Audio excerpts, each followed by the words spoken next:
Bapak, Ibu, Saudara-saudari yang sangat dikasihi oleh Tuhan Yesus Kristus, Shalom semua. Tambahan pemaparan dari buku sekolah minggu LLB kita di awal tahun 2021 ini, yaitu pelajaran 1, triwulan 1, mengenai Injil yang benar, adalah dari Galatia 1 ayat 6 sampai yang ke-10.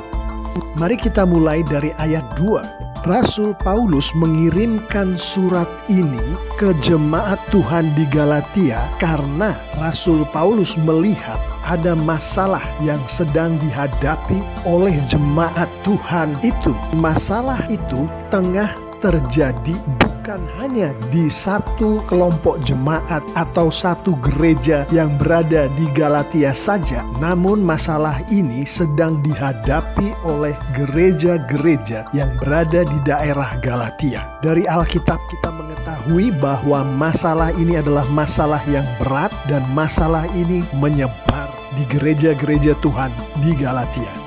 Dari ayat 6 kita melihat permasalahan besar yang dipikirkan oleh Rasul Paulus ini, yaitu jemaat-jemaat Tuhan di Galatia berbalik daripada Dia.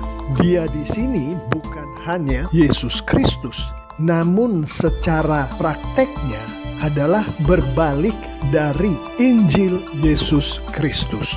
Pengertian seorang anak Tuhan akan Injil Kristus, yaitu Injil yang benar, mempengaruhi hubungan atau relationship anak Tuhan itu dengan Tuhan dan sesama anak Tuhan. Mempengaruhi cara anak Tuhan itu melihat jati dirinya sendiri. Mempengaruhi pilihan hidup anak Tuhan itu. Mempengaruhi moralitas, mempengaruhi cara anak Tuhan itu hidup sebagai pengikut-pengikut Yesus, sebagai anak-anak Tuhan.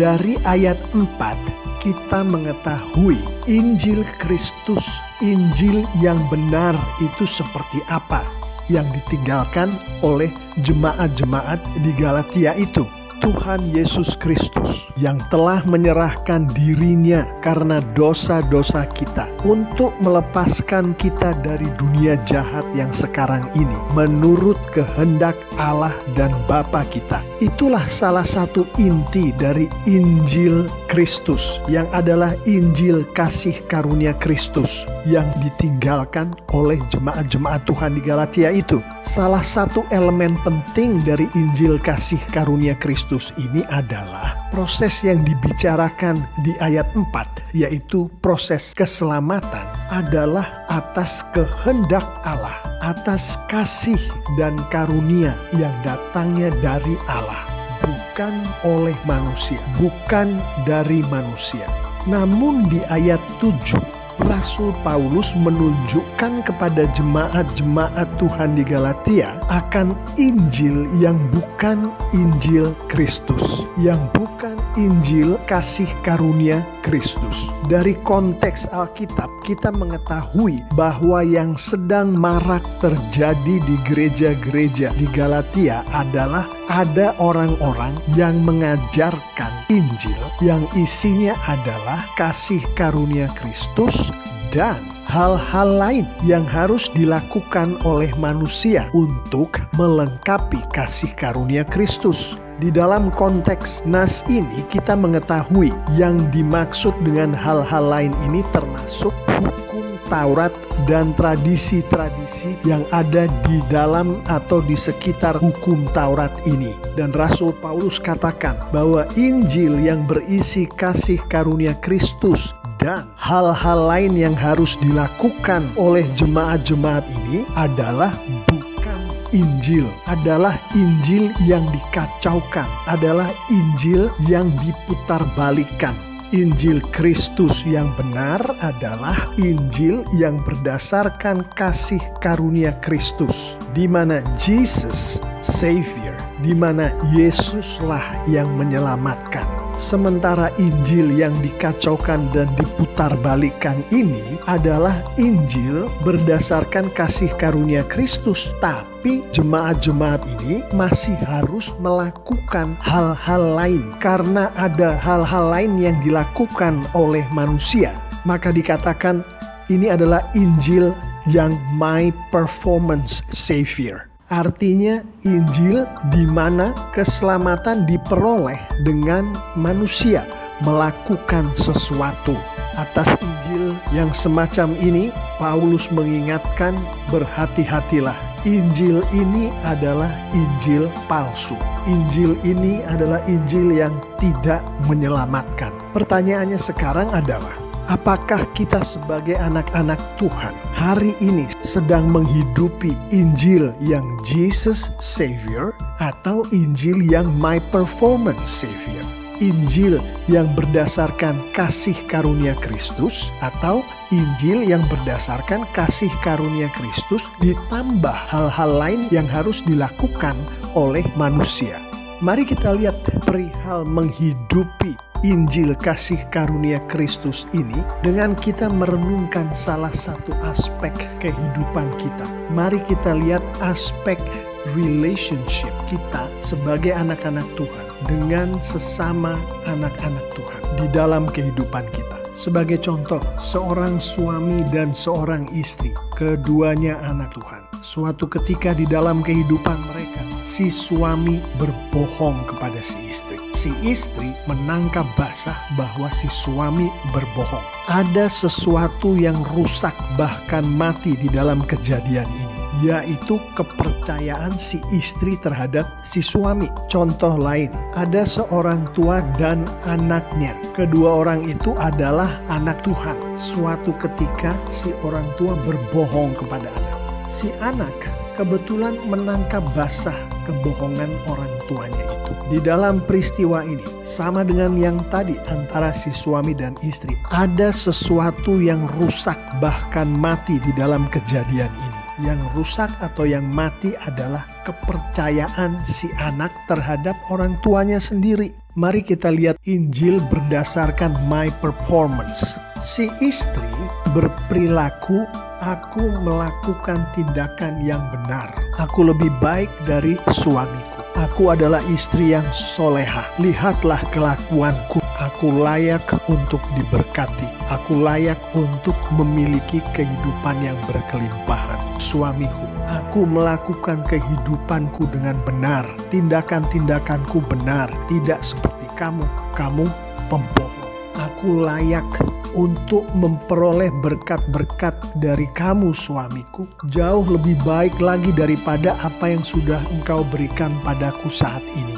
Aku layak menerimanya dari Tuhan, aku layak menerimanya dari engkau, suamiku. Sementara si suami yang tertangkap basah berbohong tadi, dia akan berkata kepada si istri, aku berkelakuan tidak baik. Aku akan perbaiki kelakuanku itu, istriku, sehingga aku akan menjadi suami yang soleh. Dengan demikian, aku pun layak memperoleh berkat darimu, istriku. Demikian juga skenario itu terjadi terhadap si orang tua dan anaknya tadi. Dalam hal ini, si suami dan si istri, si orang tua dan si anak sedang menghidupi Injil palsu yang dikatakan oleh Rasul Paulus tadi. Mereka mencari berkat dari satu sama lain dengan cara mereka melakukan perbuatan-perbuatan baik. Bisakah kepercayaan yang sudah rusak atau mati tadi dihidupkan, diperbaiki dengan cara orang-orang yang bersangkutan menghidupi Injil palsu yang berdasarkan perbuatan baik ini? Alkitab menunjukkan bahwa kepercayaan itu tidak bisa diselamatkan, tidak bisa diperbaiki, tidak bisa dibangkitkan kembali dari kematiannya dengan cara seperti ini.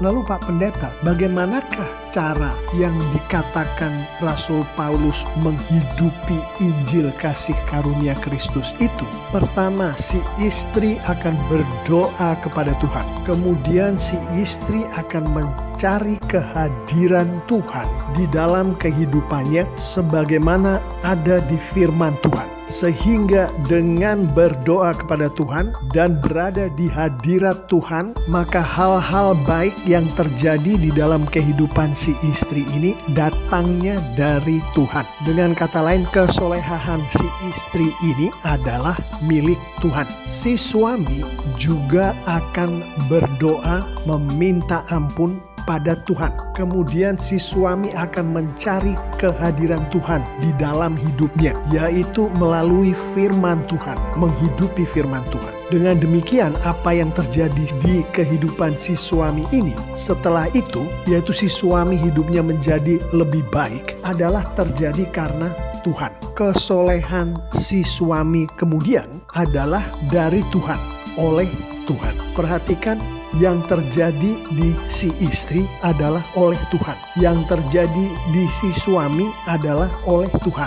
Dan Tuhan melakukan itu karena kasih karunia Tuhan kepada si istri maupun kepada si suami. Kasih karunia Tuhan inilah, dengan kata lain, Tuhanlah yang akan memperbaiki, yang akan menyelamatkan, yang akan menghidupkan kembali rasa percaya antara suami dan istri. Kasih karunia Tuhanlah yang menyelamatkan rasa percaya tadi.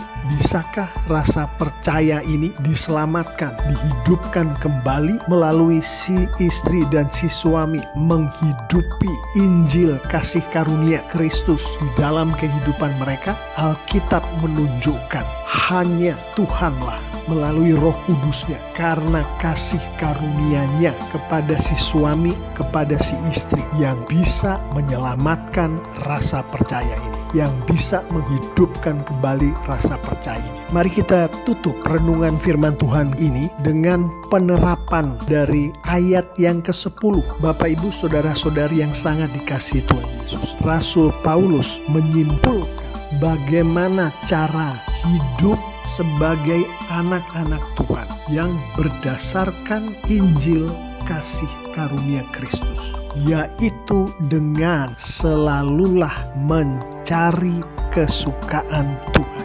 Dari mana kita tahu kesukaan Tuhan? Berdoalah dan bacalah dan mengertilah dan hidupilah firman Tuhan. Amin.